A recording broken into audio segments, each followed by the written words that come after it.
welcome to a live edition of the ASUN Gameday Podcast.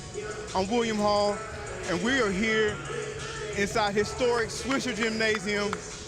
I got Jacksonville to my left. I got Austin Peay to my right. We got a men's basketball game getting ready to tip off at 3 p.m. Eastern Time. It's the second day of conference play. I'm super excited. We've been waiting on this for a while, but the live podcast, it just hits different. It hits a little bit different. So let's talk about this game. We got a couple players to mention on both sides. From the Austin Peay side, I got to talk about LJ Thomas, the second leading scorer in the league at 18.1 points per game. He just scored 23 points in 31 minutes on the floor on Thursday against North Florida, 1 rebound shy of a double-double. And Say Witt back in the lineup for Austin Peay.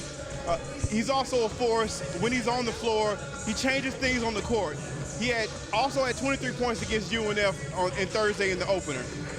And on Jacksonville side, we got Robert McCray, our preseason ASUN Player of the Year.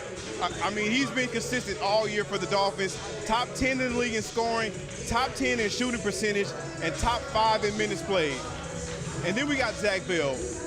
I think he's a player that really kind of impacts what the Dolphins do. When he's on the floor, for the most part, when he's in double figures, the Dolphins win. That's something that's been consistent throughout the season, and it's something to keep an eye on in today's game. So, breaking down the games right now, we're waiting on head coach Jordan Mincy to come join us here on the podcast. He's over there talking to Corey Gibson right now, but we got Coach Mincy coming in, so it's a live podcast. Anything can happen, but look, the energy's here. It's a little cold in here right now, so I need them to turn the heat up. When the game gets going, things will warm up, but Coach Mincy's dropping in right now. How you doing, Coach? Good, I'm good. So, first things first, talking about Jacksonville this season, preseason Player of the Year, Robert McCray. Talk about what he brings to this team when he's on the floor. You know, Rob's such a versatile player. You talk about being able to play on the one, play off the one. Does a great job of getting his teammates involved, but at the same time, can score the ball, you know. And last game, unfortunately, got in foul trouble, but we really felt like he wasn't able to foul out that game. We had a chance to close it out and get a win at home.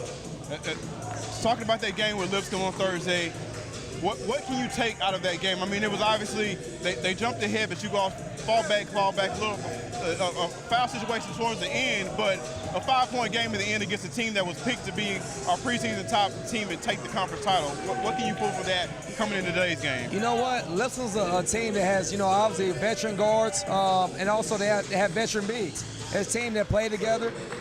They get all the respect from our team and respect throughout the league. And so for them coming here, a tough place to play and get a win, all kudos to them. Their staff did a great job. Coach Jacob, he's been in the league a long time. He does a great job of coaching those guys up and really getting them to buy in. And so being able to take a learning lesson, I think some of our younger guys, but also our veteran players who know, you know, this is a championship level game. We had the opportunity to play in it, and it was a great game to be a part of. Yep.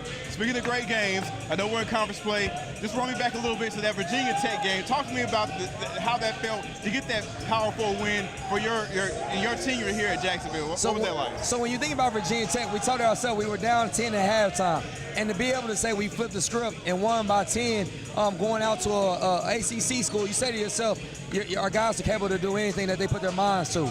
And so just continue to empower them to get them to understand. And we often use that game as a reference to say, hey, no matter how much the deck is stacked against you, God gives you favor. He gives you the opportunity to do things that you may not ever want to do or think you have the ability to do.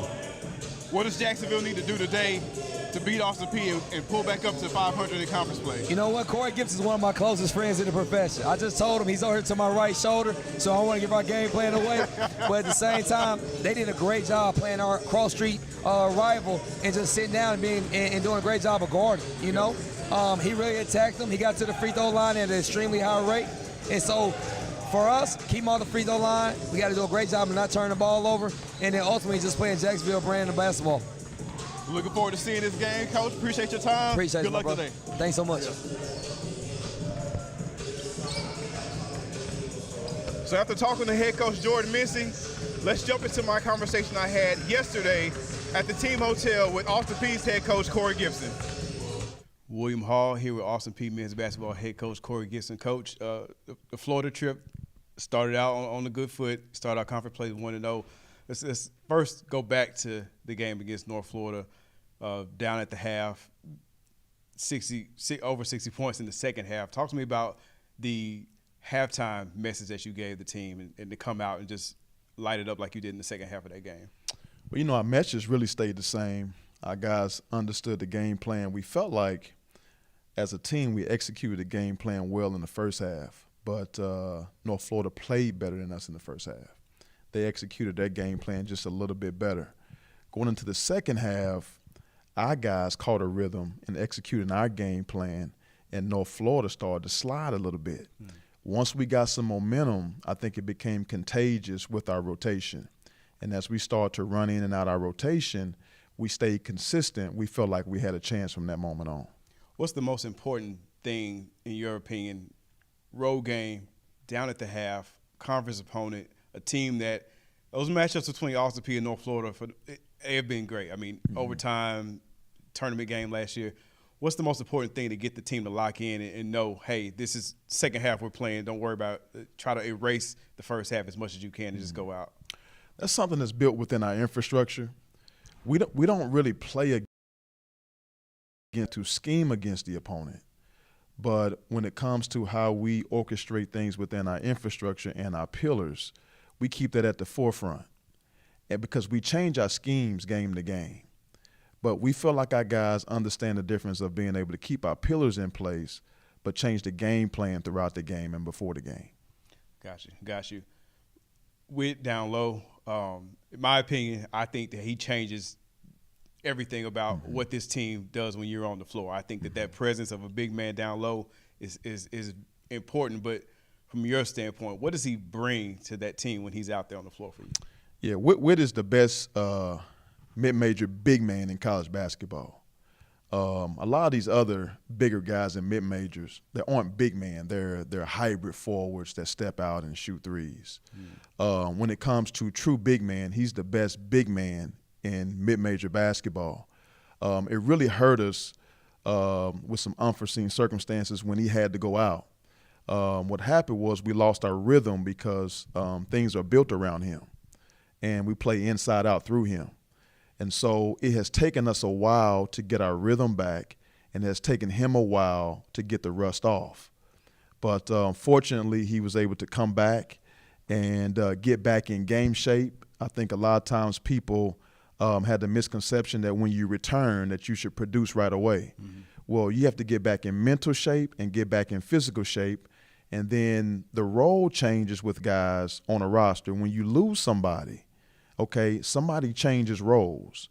And then when you add somebody back, you have to shift the roles again, which is hard mentally. Because a young man might say, well, man, my role is to put in the basket now, coach. Now I got to become more of a servant. And so we went through so many seasons this season in a short amount of time.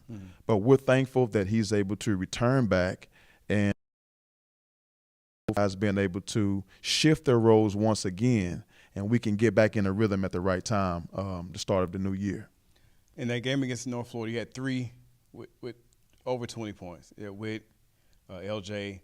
Talk to me about Brookshire, though. What that X factor that he can bring on the floor? Because me seeing him in person for the first time, I was kind of taken aback about just how in control and how he paced that game. It just kind of kept you kind of grounded out there on the floor as a floor general. Right. Brookshire redshirted for us. He was in the program last year. And so he's somebody that really knows the system. He has a lead guard ability. I've known him since he was knee-high to a duck. His uncle and I were best friends. I got a chance to speak at his funeral. He passed away last year, which was very hard for all of us. We had several guys in our program from that program, the basketball movement. You take Anton Brookshire, you take Isaac Haney, you take Terrell Gaines. All three of those guys come from the basketball movement. Those guys, the people that coach them are like my blood brothers. But Brookshire has come up the right way. He was groomed the right way, and he's a battle-tested young man that has been through many wars. But, anytime in today's time when you can redshirt somebody and get them to learn the culture behind the scenes, it can expedite their growth when it's time to play. Yep, sounds good. So looking forward to the game against the Dolphins. You're standing across from a team that they did fall in their opener to Lipscomb. The first way into this game on their floor to be successful. We have to continue to be ourselves, and we have to continue to catch our rhythm, and we have to continue to grow in real time, right? As long as we continue to focus on us and not get too far ahead into the future but stay in the present moment, we think we can get a full steam ahead. But we don't want to put the cart before the horse. You see our guys out there right now doing some activation, just getting some vitamin D for the sun. We take everything very seriously. This is the most important day today, and then we'll worry about tomorrow when it gets here. Gotcha. Well, Coach, it was a great start to the season. Excited about what you all do in conference play. Good luck against Jacksonville, and we'll see you down the road. Hey, thank you so much. Happy New Year to you. Happy New Year. My man. Always. Yeah. Appreciate both head coaches taking a minute to talk to us about the game, and we're excited about it. And obviously, we got a full slate of games today, but let's take a minute to look back at what we had Thursday, the first day of conference play. Let's start with women's basketball. The North Alabama-Bellarmine game was full of excitement. We had 32-point scores on both sides of the floor. We had Charity Gallegos for the Lions and Haley Harrison for the Knights. Bellarmine's been off to a hot start this season, and as we know, but the credit to UNA going into that building, giving Bellarmine their first loss at home, and also giving Candy Whitaker her first taste of a win in conference play in her first game as a head coach at UNA. And then EKU and Austin Peay. EKU continues to be the hottest women's basketball team we've got right now. They pushed their winning streak to 10 games. They went in the F&M Bank Arena, defeated the Governors, breaking a 10-year losing streak to Austin Peay in Clarksville. So shout out to EKU for doing what they're doing, and that's a team that I think is definitely going to be in contention for a title when things are wrapped up, when we're heading in the early March into our conference tournament. And on the men's side, I was really impressed with Queens. It seemed like they wanted to make a statement in their game against the defending champs. Chris Ashby tied a program record with 8 threes in the game, and they shot 53% from the floor. 96 points in the game was tied for the second most points they've scored this season, and the second most points that Queens has scored in a conference game since joining the ASUN. And I think, it's my personal opinion, I just got to say, the game of the day on Thursday, without a shadow of a doubt, was the last game to tip off that day. We had double overtime in Conway, Arkansas between EKU and Central Arkansas men's basketball. But George Kimball showed out. 33 points for the Colonels with a crazy stat line. He had 9 rebounds, 5 assists, and 4 steals. And Devontae Blanton, always solid, flirted with a triple-double, 16 points, 8 boards, 8 assists. But you don't get double overtime without a dancing partner. It takes 2 to tango. So Central Arkansas, Lane Taylor, the freshman, 27 points, career high. 25 of his points came in the second half. 25 in the second half. He also got his first double-double with 10 assists, but that's freshman of the year action right there. I'm just saying after seeing that performance. Now, looking at this game, the matchup obviously is great that we've got. Again, it's early in conference play. It's early in everything. We've already had a taste of what we thought Austin Peay, they've got a power win in the non-conference. Jacksonville's got one as well. They're coming in, Austin Peay 1-0, just beat North Florida in their opener. Jacksonville did lose in this building to Lipscomb by 5 points. So I think I got a magic number. I think my magic number is going to be 70. I'm going to say 70 points for Austin Peay. If we're at the end of this game and Austin Peay has less than 70 points, I think we're looking at a Jacksonville win. I think Jacksonville holding teams under 70 points is what they would like to do. Now, clearly, they can score more. We go back to that overtime game against Mercer, almost 100 points scored by both teams in that game early in the season. But I think that the formula that they want is a low-scoring game. They want to grind it out. And if Austin Peay, who is a team that can score, a team that likes to shoot, if they get caught up in that grinded-out game, I think that's more in Jacksonville's favor. So clearly I think Austin Peay wants to get going. They want to score. They had 3 individuals score 20 points against North Florida a couple of days ago. They had 64 points in the second half of that game. They want to score it. Obviously, clearly, basketball, you want to score more than your opponent. But I think that low-scoring game is going to favor Jacksonville. So 70 points is where I'm thinking. If Austin Peay is below 70, I think that's favoring Jacksonville. Above 70, I think it's more of a toss-up, and there's a chance that it leans more in the favor of the visiting Govs. But hey, we're right here.